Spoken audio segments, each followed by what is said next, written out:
All right, hello again. We're back with Explain Everything, and now I'm going to go into the uh, what's called the stage, or you call it the canvas, or whatever you want to call it.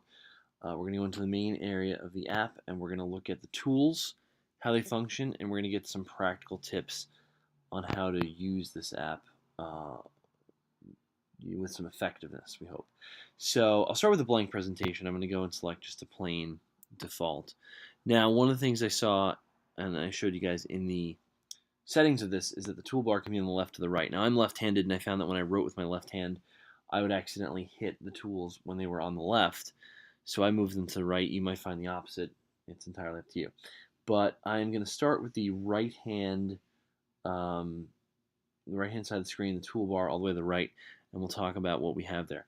The hand tool is hard to really illustrate with nothing on the screen.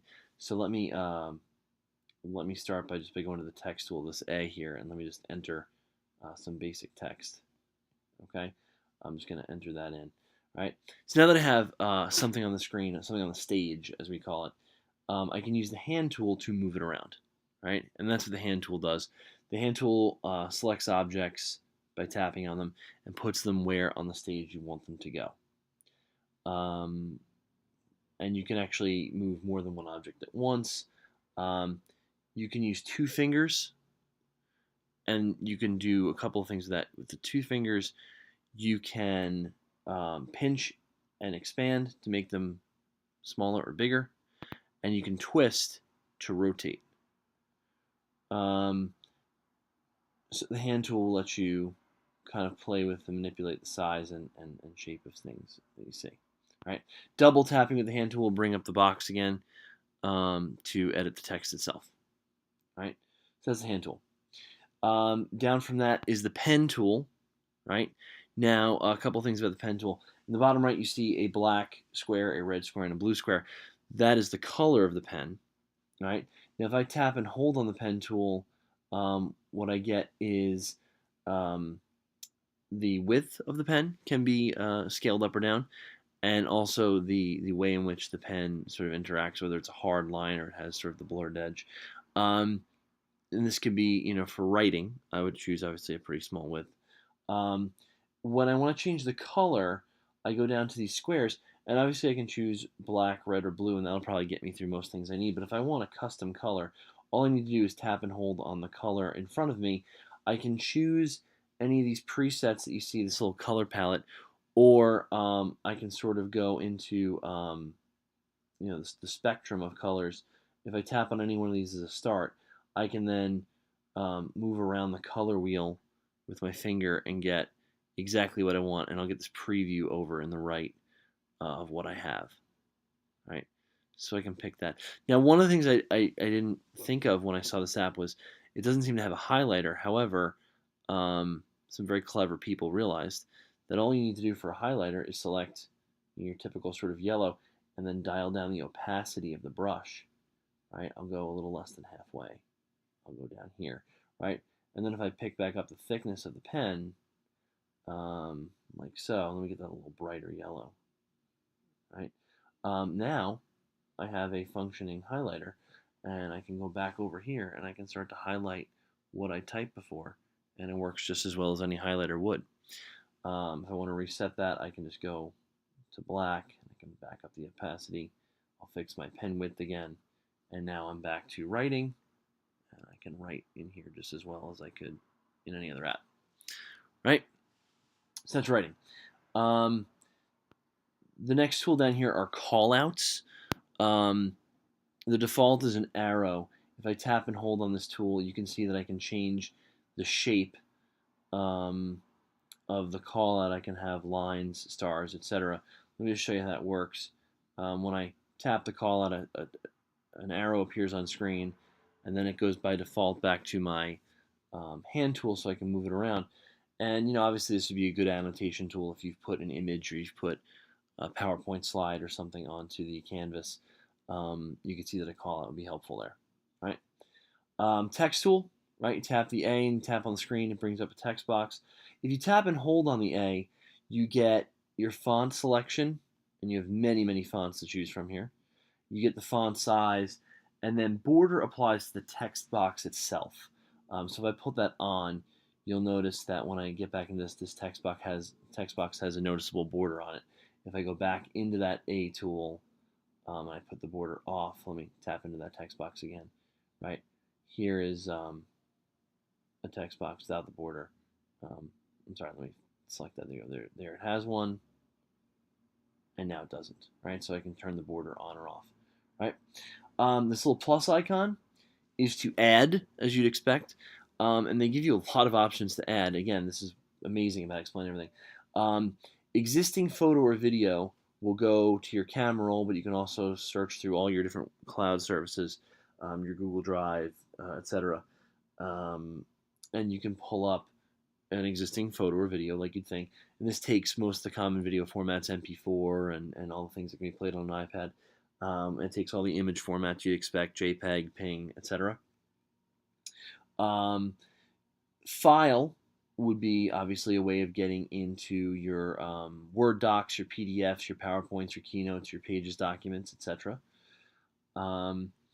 New browser is exactly what it sounds like. It brings up a browser window within Explain Everything, and you can go to a website that you'd like to annotate or talk about.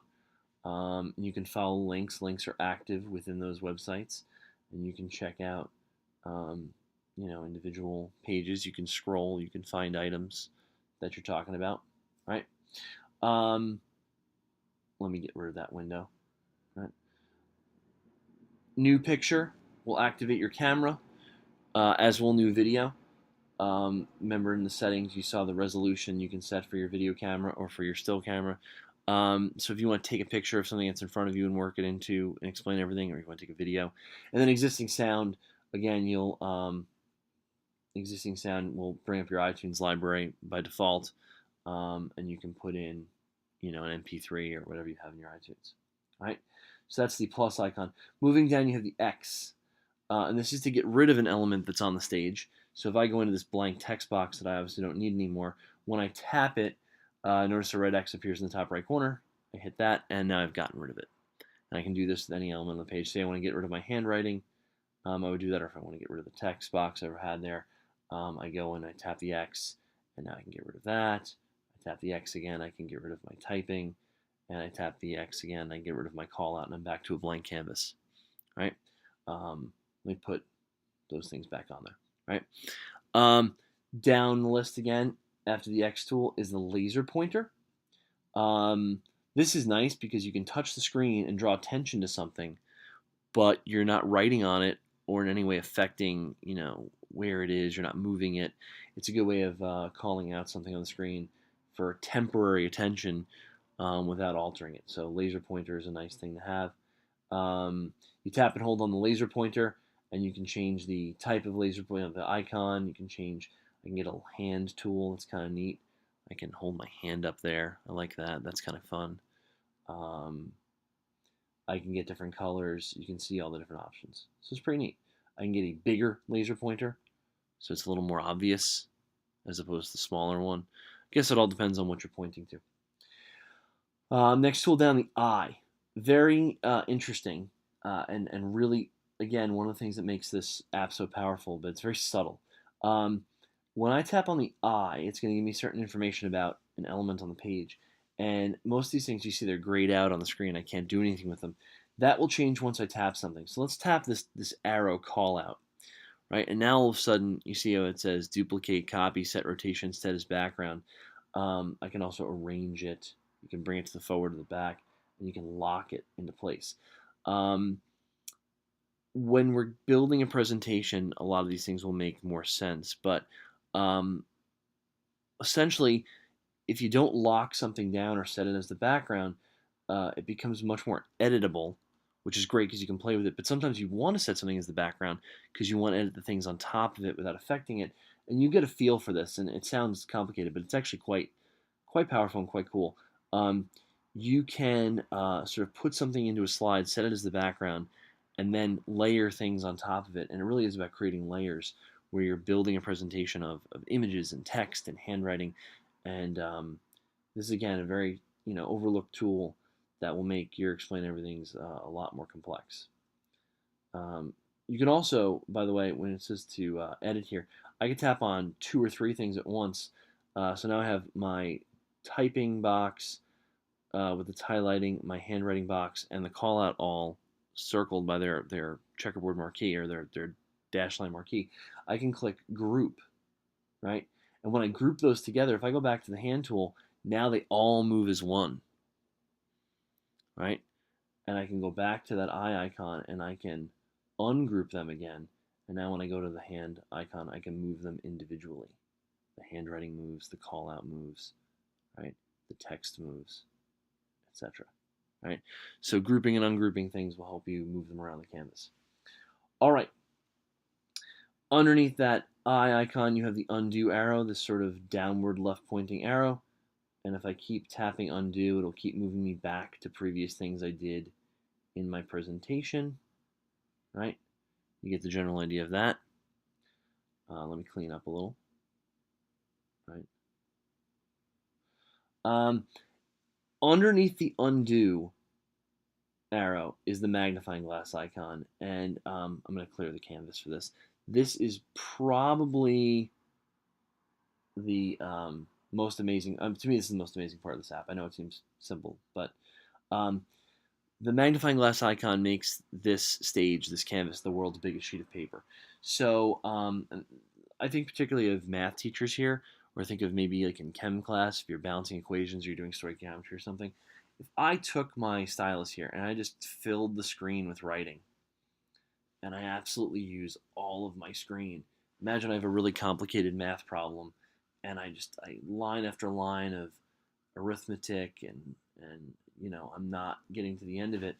I'm at the bottom right of my screen. I've got nowhere to go, but I want to keep working, and I want my students to still see what I'm doing, or what I have done. Right? Magnifying glass tool lets you shrink what you've done down. So I access the magnifying glass tool and I'm pinching together with my fingers. It lets you move it, and then you can go back to your pen and you can fit in even more writing. And you can do this an infinite number of times. I've filled my screen again. I go to the magnifying glass tool. I pinch. I move it over. I go back to my handwriting tool. And I can just keep going like that. And it means you never lose anything, right? I can make the magnifying glass tool work for me to make things very, very tiny to where they almost completely disappear. And then I can bring them back, and I can bring them back to larger than they were in the first place. So the magnifying glass tool, like I said, it makes this the world's biggest sheet of paper.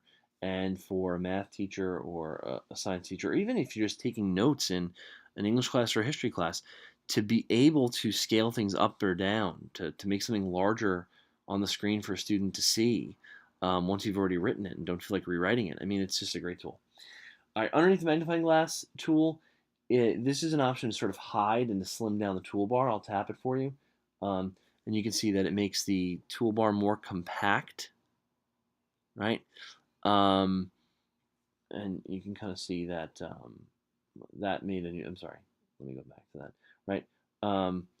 That was, to bring it back again, let me just show that again, right? In the bottom of that toolbar, you see the icon in the small lower right-hand corner, brings back the larger toolbar. So those are my tools in the right-hand side, right? Down the bottom, I have a slide counter, right? Now, this works on the slide principle like any kind of presentation app does. You can create individual slides.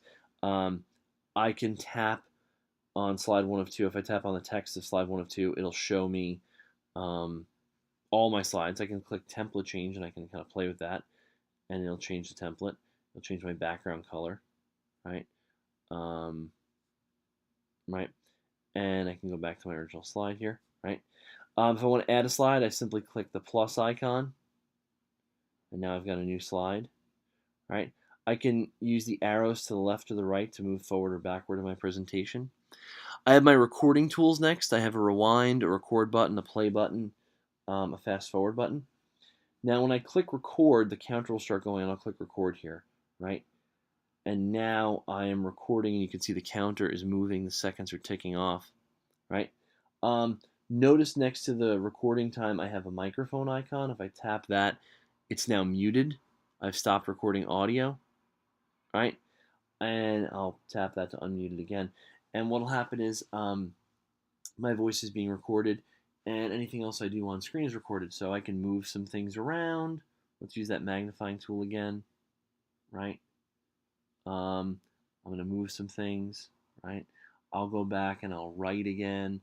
And all of this is being recorded, both the audio and what I'm doing on screen.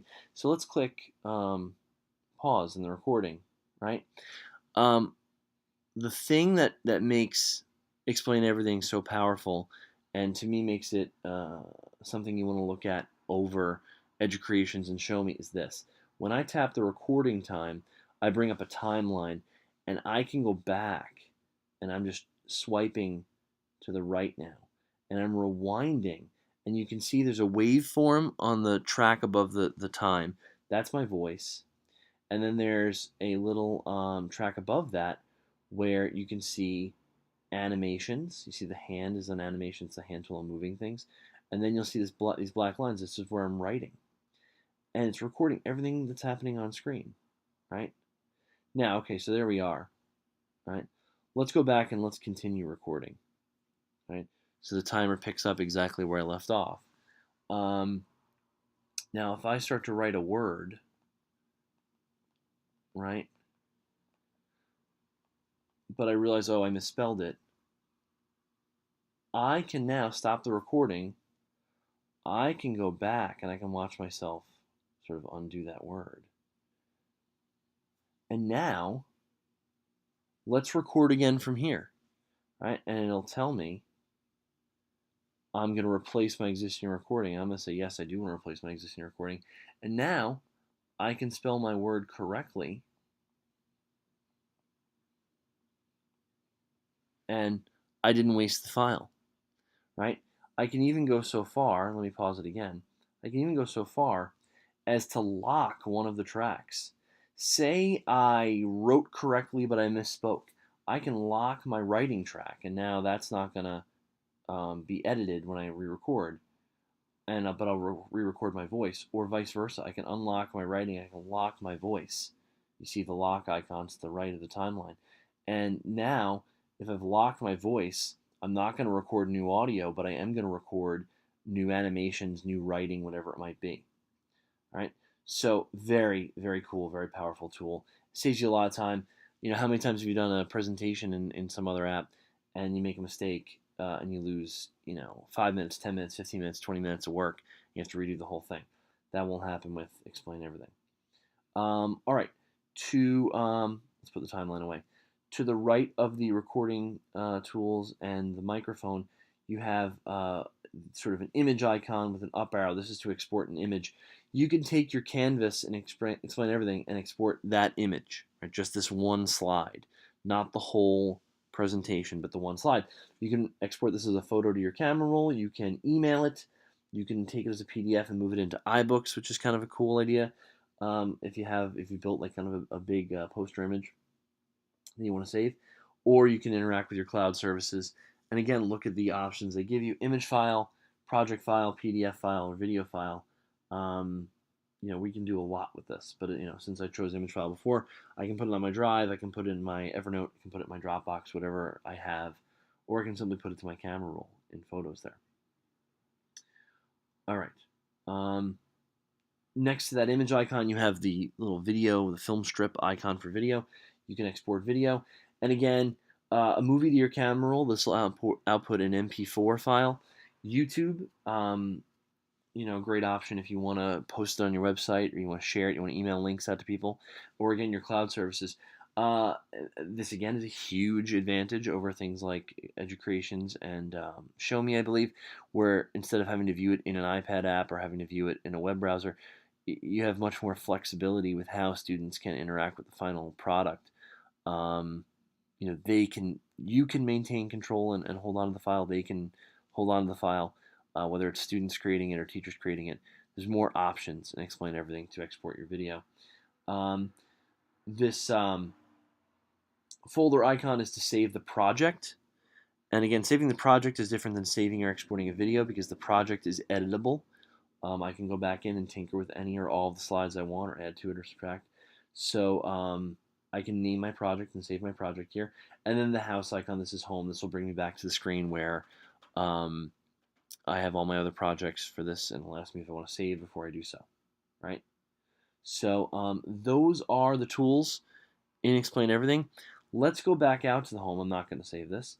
And let's look at how you can build some things in a presentation. I'm going to select um, first a basic PowerPoint. I'm going to select the Ambrose Bierce Current Owl Creek Bridge um, slideshow.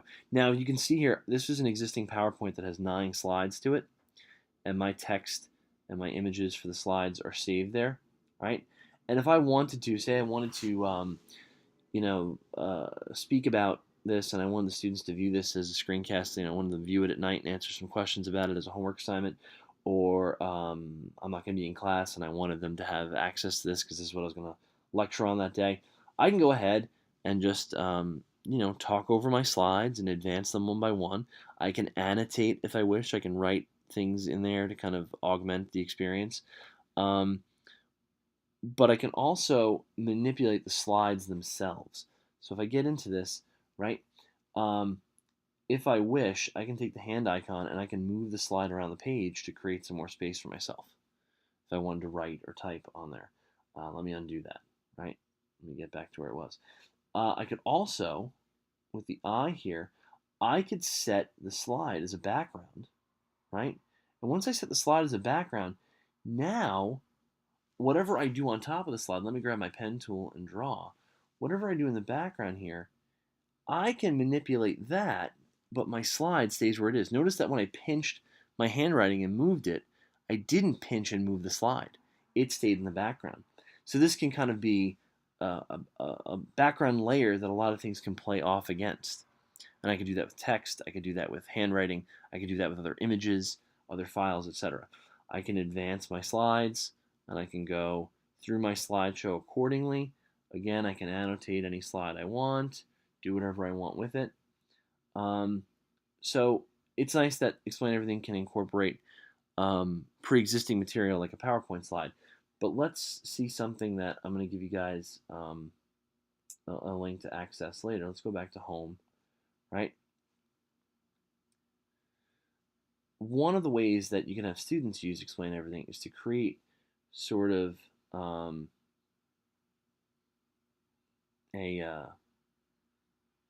what I guess you could call a mind map, or maybe an organizational scheme or a chart.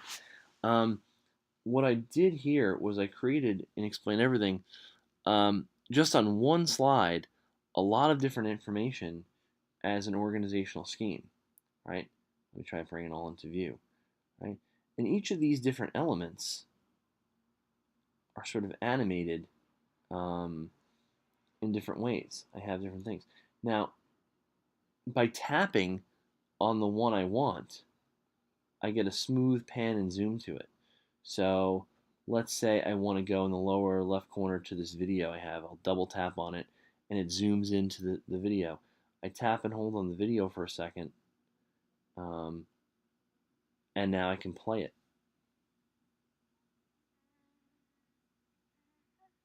So I can embed different elements in my project that I can use as I wish. Now I'll pause the video, right?